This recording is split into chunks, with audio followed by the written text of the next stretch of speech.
it doesn't solve the problem. So how do you do this actually, right? And so for the Mittelstand, that is, I think, the problem, the challenge for Germany. In Indonesia, it's a bit different because it has been two-way street, right? Not only from Germany to Indonesia, but from Indonesia to Germany.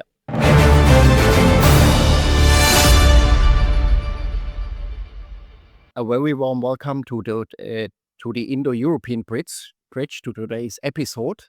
Today we have here Ilham, and this is something very, very special because we are here also at Wismar Habibi.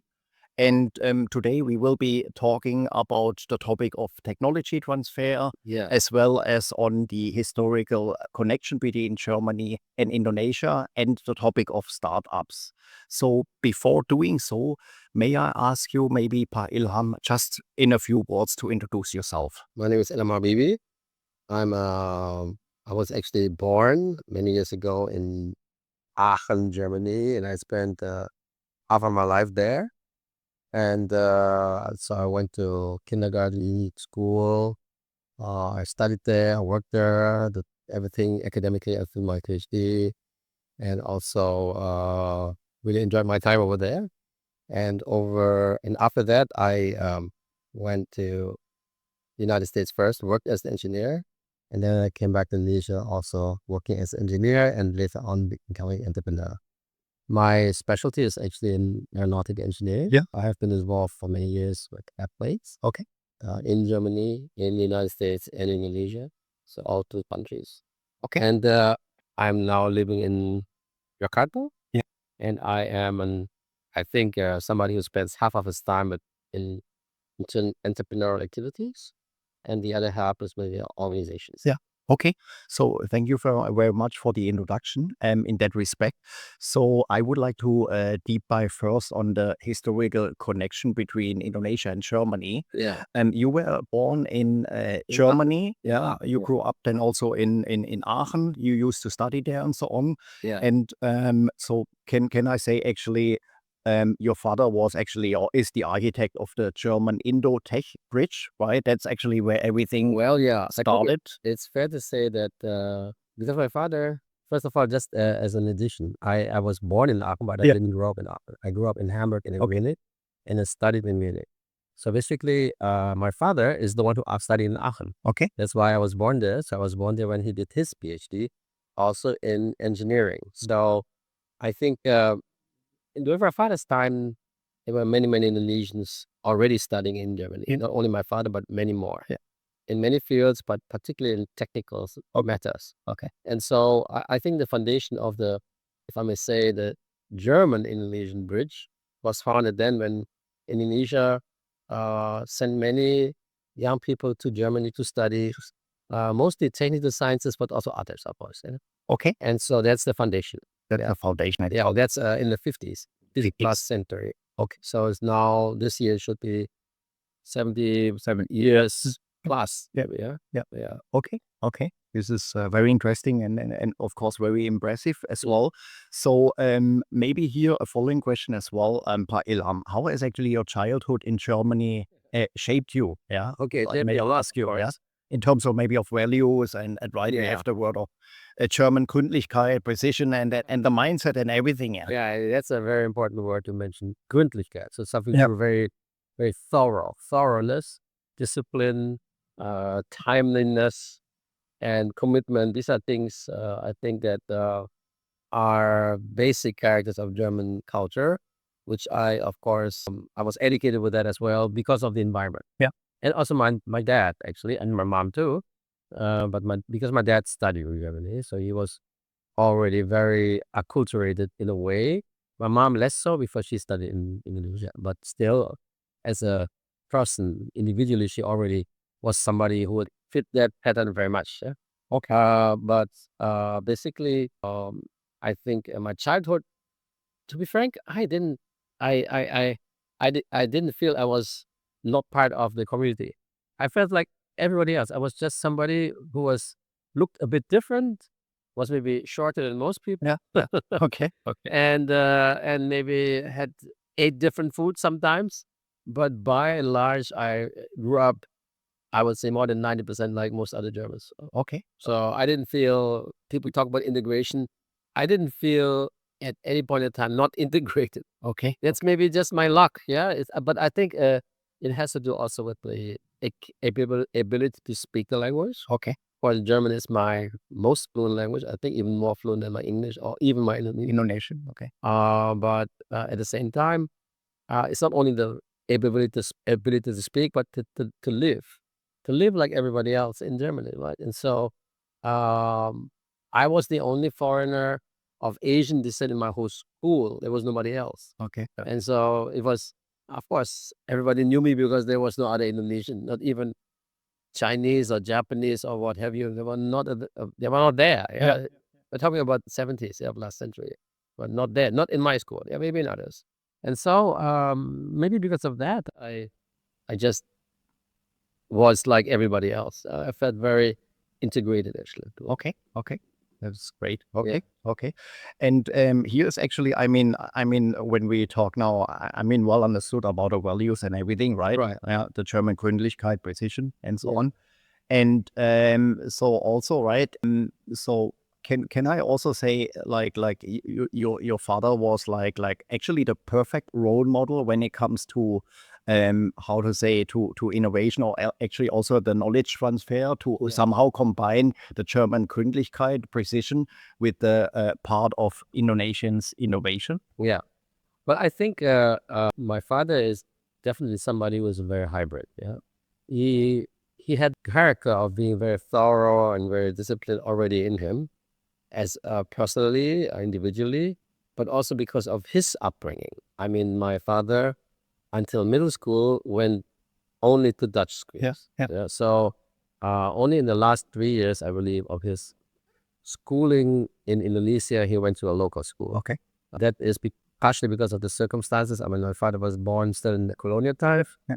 Partially it's because of the fact that in the years after the independence, many teachers in Indonesia, they were still more fluent in Dutch than in Indonesian when it came to education. Okay. They're not, the language was not that formalized in a way of having a vast vocabulary. So so it was still in development, and so many teachers of that generation, so one generation above my father, many of them were, I think, more fluent in Dutch than in Indonesian itself. Okay. They spoke very well the local language, like Yeah. Javanese or other languages, Bugis, but not the national language thing. And so, yeah, so I think that's what I have to say. Yeah. Okay. Very interesting on that one. So let's say maybe, as we have already now said, right, the foundation here of the values and so-called the history. Let's talk maybe a bit about a practical mechanism. So how actually do we bridge maybe then the gap for the German Mittelstand, the so-called small medium enterprises, but also maybe the other way around? Yeah. Okay. Let's start with the German Mittelstand first. Yeah. As we know, many companies, German companies that are in Indonesia, are very big companies, and they have been here, even some of them before Indonesia independent. Yeah. And that is because they are big, and Indonesia has always been an interesting market. It has changed, of course, over time. During the colonial times, let's say, Indonesia was a market where you would get raw material, particularly, and would export capital goods, meaning like machines, etc.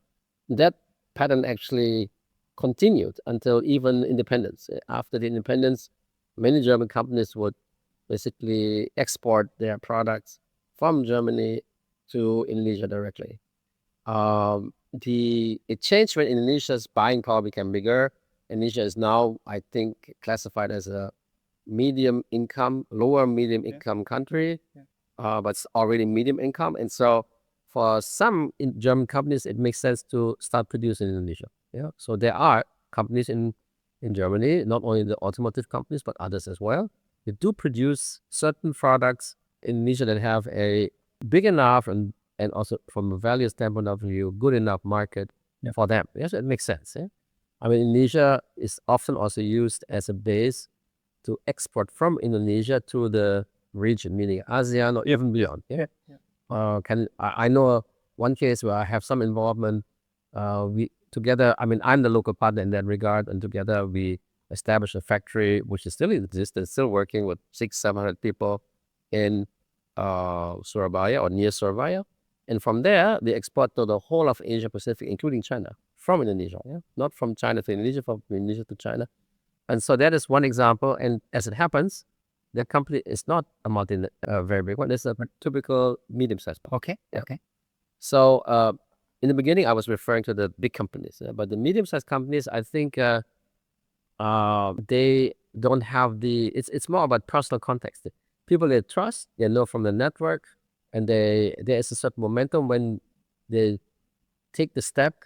They are courageous enough in order to do this. But it's I mean, if you are a company like, let's say, I have to mention a name like Siemens, Yeah. they have enough power to establish offices in countries where they don't know exactly. They just establish a representative office, and over time, they develop something in that country, but it's not something they can afford it. Right? They have the staying power, they have the human resources, they have the vision, they have the reputation of being a global company. But for German so-called Mittelstand or medium-sized companies, they don't have that often. Yeah, so they have to be. They're much more entrepreneurial. It's much more risky for them. So I think they have to take the step, and it's most important to know people. Yeah. It's you can go to the both Chamber of Commerce. You go from in Germany you call this IHK or IHK. Yeah. Industriehandelskammer in Indonesia you call it Kadin. Yes, there are contexts to that, but still it doesn't solve the problem. So how do you do this actually, right? Yeah. And so for the Mittelstand, that is, I think, the problem. Yeah, the challenge for Germany. In Indonesia, it's a bit different because it has been two-way street, right? Not only from Germany to Indonesia, but from Indonesia to Germany. Yeah. Indonesia's so-called medium-sized enterprises are even less financially strong. Yeah, so they are, I think, even to export outside Indonesia for many medium-sized companies is a big challenge. I'm talking about export, not to speak about establishing a factory outside or the investment. I think from the German Mittelstand or medium-sized companies, they can erect companies outside Indonesia, even factories, etc. But the Indonesian, I think I would be very skeptical about that. I think it is more an exception than the rule. The Indonesian medium-sized companies can establish something outside. I think they also need a local partner there, but it's mostly what I've known only in the field of, say, culinary. Yeah? I know restaurants in Indonesia that have established something outside, even one in Germany. Yeah. Okay. But that is a Mittelstand, Indonesian Mittelstand. Yeah, they're not super big, but they're like medium size. But it's more the exception than the rule, I will say. Okay. So maybe if we try it and also to see it again from the German perspective, right? When it comes to entering or maybe also then how to say doing business in Indonesia. So there's, for instance, one company, it's called Stilt Studios, right? So founded by a German, so they are into housing, right? Building houses here in Indonesia with a sustainable focus. So is this maybe something, Pak Ilham, to say this is a great example of synergy? And maybe followed by another question to say, is this maybe the type of venture maybe for the Habibi Innovation Incubator aims to foster? Okay, let me explain a little bit about the Habibi Incubation Incubator. Yeah. I founded this with actually a German partner of mine by the name of Daniel Komewu some years ago. And the intention is to help Indonesian startups to actually grow and to find partners or to get mentorship or to get finance, etc., etc. Growing here in Indonesia. Yeah. For some of them, because of the fact that my partner Daniel is German, actually, he has an Indonesian mother, but he is a German, was born and grew up in Germany, and now he lives in Indonesia since a few years. So there's a certain affinity to Germany, of course, and also because of me, right? I mean, I'm also similar, not too different from Daniel, only that my nationality is Indonesian, his nationality is still German. Yeah.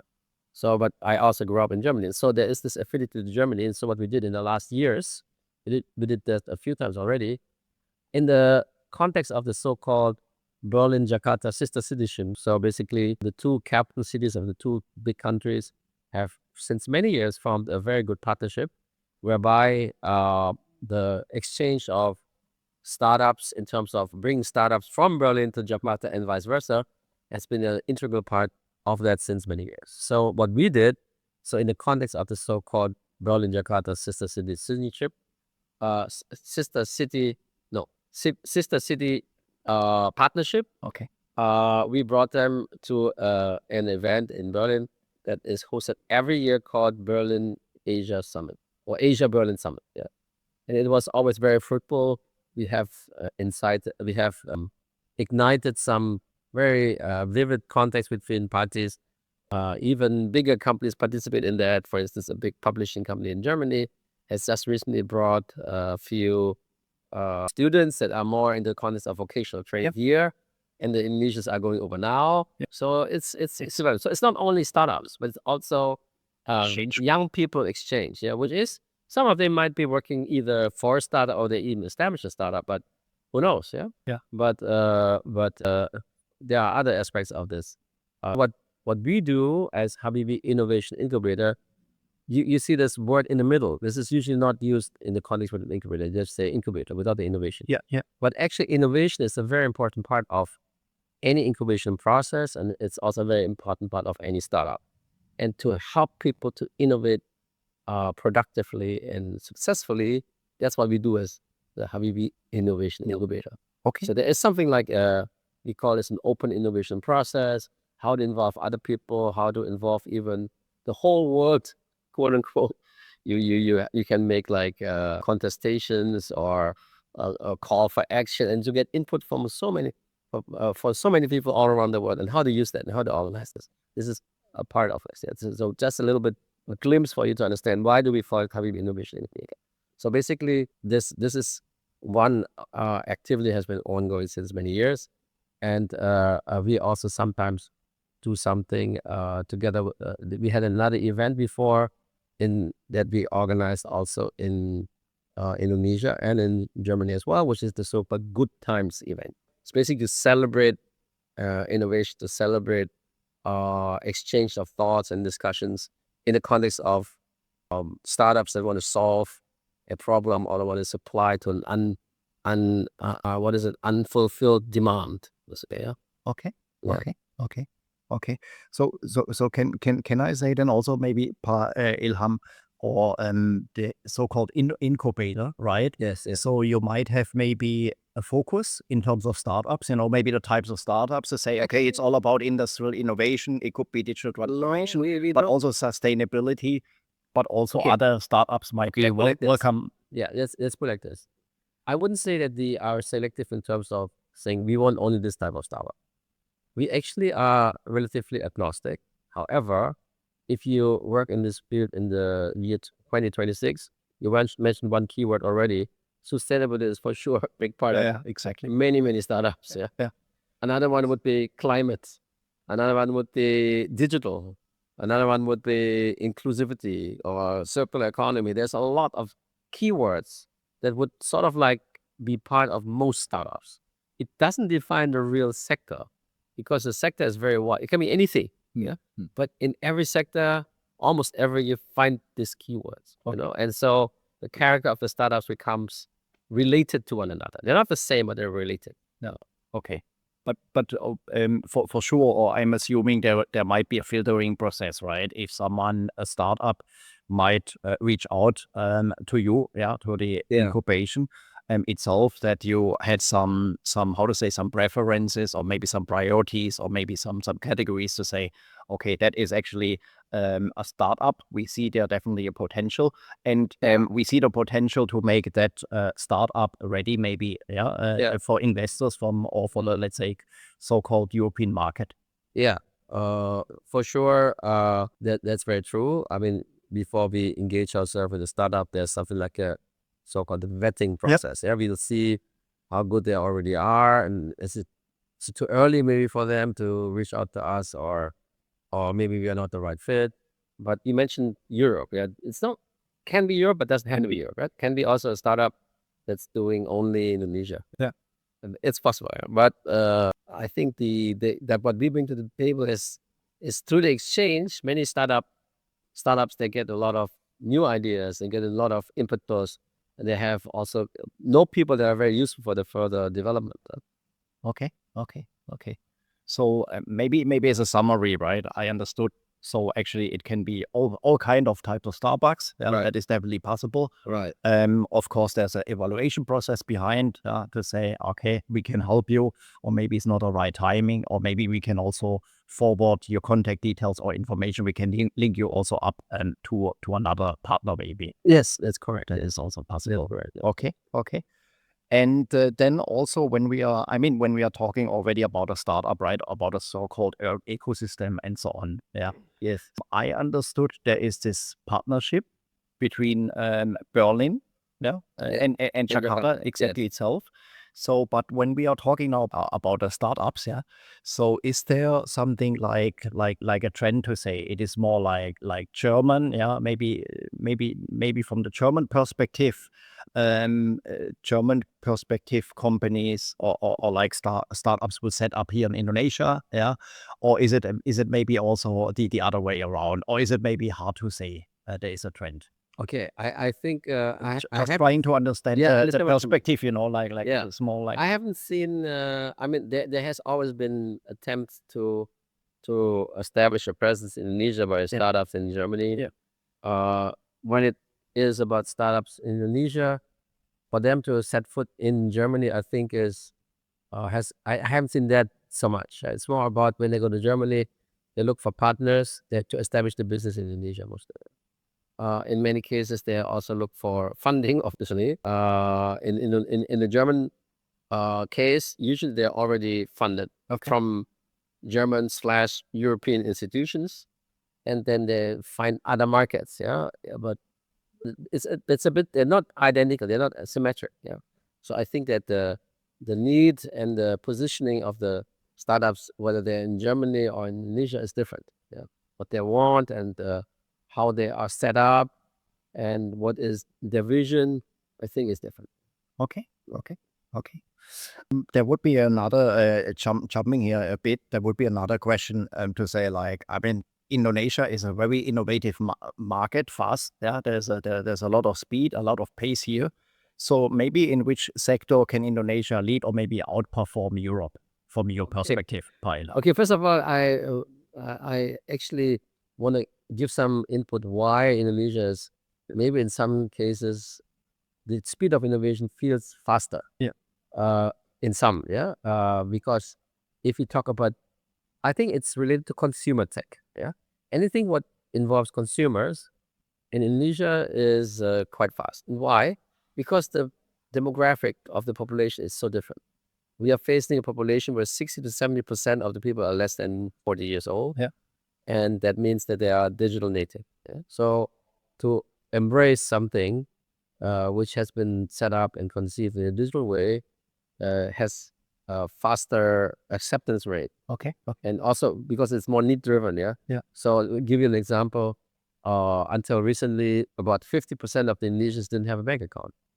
And so you can imagine that to set up an account of maybe not a conventional bank, but a so-called fintech is much easier.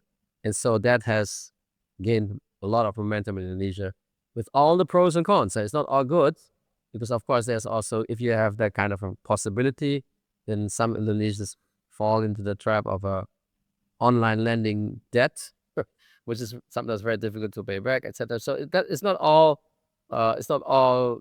glorious or golden, but at least the people are very quick to pick up innovations, But this is more consumer tech. When it comes to innovation, let's say deep tech, an industrial product, unfortunately, Indonesia is, in my view, not that fast at all, and that is because of the lack of development of the local industry. So call it innovation that is geared toward consumers. Indonesia is very fast. Innovation that is geared towards industry. Indonesia is not as fast as Europe. I think it depends on what economic sector you are referring to. I mean, it depends really. Okay.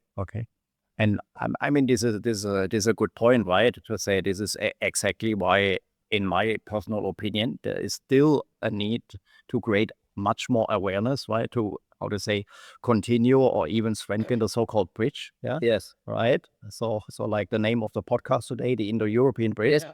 So to get there more awareness, right? But Yeah. but really from both perspectives, to say, okay, from the German perspective, if I would talk to my family or friends, they might have already heard about Bali, but about other parts of Indonesia, not that much. But Yeah. Indonesia has so much more potential. Yeah.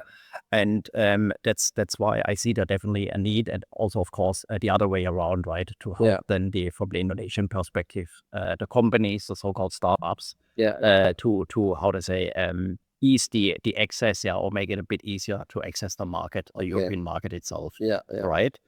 But in general, and this is maybe exactly because of maybe this missing awareness. Still, let's maybe talk again about this German perspective, per Ilham. That there are some German companies here, yes, in Indonesia, but compared maybe to other countries in Southeast Asia, not that many yet. And this is maybe also one factor. Why we don't see so many yet. And of course, the market, right? Now talking again about the speed.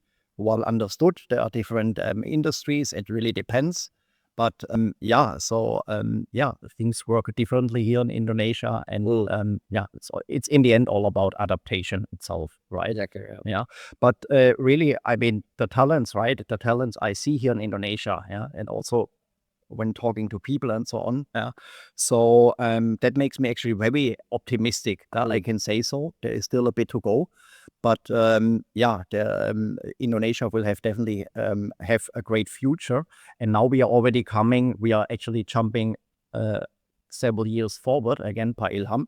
Now we are talking about the vision of 2045 Emas, right? So this should be Indonesia's so-called golden age, right? Where Indonesia should become, that's what I understood, the 5th largest economy worldwide, right? Yeah. So maybe here a question to you as well, per Ilham. So as per your opinion, what still needs to be done, or maybe happen to get there, to actually reach this vision? Okay. In my view, to reach that vision, it is paramount to strengthen Indonesia's industry. Right now, if we look at the structure of our GDP, the gross domestic product, industry delivers only 18% of the GDP. For a country of our nature, we are still developing country. We are already mid-size, lower mid-size, but we want to grow to become a higher middle income country and then become a high income country. If we are surpassing, say, $13,000 per capita per year income, then we belong already to the club of so-called high income country. I think. I forgot, it's 13,000 or 14,000, but around there. But it's not only about the average. We can have, so even if you would achieve that, provided we do have a stronger industry, in my view, the industry needs to deliver at least 25% of the GDP, not only as a number in creating a high GDP, but delivering new jobs. If you look around Indonesia, what is really lacking is enough quality jobs. People have some of the word, but it doesn't deliver them. They don't become wealthy enough in order to develop themselves. So they are sort of like slowly growing, in terms of growing better, becoming better in terms of education from generation to generation, or even healthy. You can see the life expectancy is probably increasing. And people already have, they're more stable from an income perspective, yes. But I think in order to reach that goal, with the current speed, I would be skeptical that we can achieve it without strengthening the industry significantly. Again, it is to deliver more GDP percentage-wise, so beyond 25%. Therefore, I think our government wants to achieve 8% growth by 2029, which is only in 3 years. That, in my view, can only be achieved if that growth is predominantly driven by industry. We have prominent examples in the region. Just look at Vietnam, for instance. They have been growing for 8% since a few years. They want to go to 10 now, but they do have an industrial this what is it, contribution to the GDP of more than 25%. So I think we have to look at it in a multiple way. It's not only the macroeconomic effect of having a stronger industry, but also the microeconomic. You have more jobs, and that many people that have those jobs, they become a stronger part of the so-called middle class. In the last 5 years, we have lost around about 10 million people from the middle class. So we are now at 18% as well, 18 point something, or 19% of Indonesians are middle class. Some years back, it was still at 23. So, but what does it mean? It's not just a number. It means buying power. And we have seen the Indonesian automotive market also going down from 1 million. Now we're at 800,000. Just last weekend, for the first time, Indonesia was superseded by Malaysia. Malaysia is now in the Southeast Asia's largest automotive market for last month. And that in the country which is maybe roughly 10% of us. That says something, right? So I think it's a weakening of the consumer base by not delivering enough jobs that are missing. And I think those kind of jobs can only come from industry. And people say, yeah, maybe we can do it through services. No. If the income level is still that low, then the service sector will not provide jobs that will be delivering that kind of wealth growth for the people that do these jobs. I don't think so. So that will be my vision about 2045. So as a summary, what I understood, the root actually would need to start right at a root, right, to say it is all about in the end education itself, right? Education. So get access to the education so that the Indonesians can pay their livings, and this is then the way how actually. But it's not. I mean, education is important, very important. It's if we say in education, it's not only the academic but also vocational. At the same time, we don't want to educate a lot of people and then no jobs for them. But that's what we see right now. If I remember correctly, some time ago, I was reading an article in one of the media that actually a number of people that are unemployed in terms of being academicians. They've graduated from a university, but they don't find a job. So they have better education than the average, but still they don't find a job. So we need to provide jobs for them. Yeah, you're right. That's also somehow, Ilham, how I see this. Like if I talk to Grab drivers, for instance, this is actually this is what you are saying. So they have an academic background, but it's very challenging actually to find the access or find a job. Grab drivers. I spoke to a taxi driver some time ago, not Grab, from Bluebird. And he was a master, forgotten what in what field, but he had a master degree. I said, oh my gosh, you have a master degree driving a taxi. He says, well, at the moment it's hard to find a job. Taxi, taxi, not Grab. Exactly. So this is then still a so-called challenge. I think it happens in many countries, right? To be honest, I think sometimes I see this also in other countries. Definitely. Where people are in transition. Let's say you leave a job and you are not immediately finding another, then some people fill this gap with interim job. The question is, how long are you doing this? If you do this for years, then it's not you cannot call it interim anymore. Exactly. So then it's actually hard to switch again, right? Because then companies or your future employees, if you have a job interview, they might say, okay, you stayed so long in your so-called interim job, so actually you miss maybe the train, right? So it's hard maybe to integrate you again. Okay. So Ilham, we are already coming here to the end. So and this will be then the final question. Go ahead. So normally I ask always for the podcast the final question, and this is actually, what is the one piece of advice for life you could give to the audience listening right now? I think I like to very often quote philosophers. I read a lot of books, and also some of them, not all of course, are about philosophy. What I learned from this gentleman called Seneca, he was born like 2,300 years ago, can you imagine? A Roman guy. He said, luck is when preparation meets opportunity. Meaning to say, lucky guys are the ones that prepare well. And at the same time, you have to also be proactive creating those opportunities. But it doesn't happen like it falls into your lap and you're just a lucky guy. You have what you want without doing anything for it. Yeah. So that is, I think, what the one thing, or the things that we can do for ourselves, if we talk now in the business context, economy and finance, is to basically prepare ourselves. Prepare means education. Preparing means lifelong learning. Means meeting people, being participative, and engaged. And only then you can see opportunities, right? Also, but at the same time you learn. So it is about your own proactiveness. Okay, It's very important. Okay.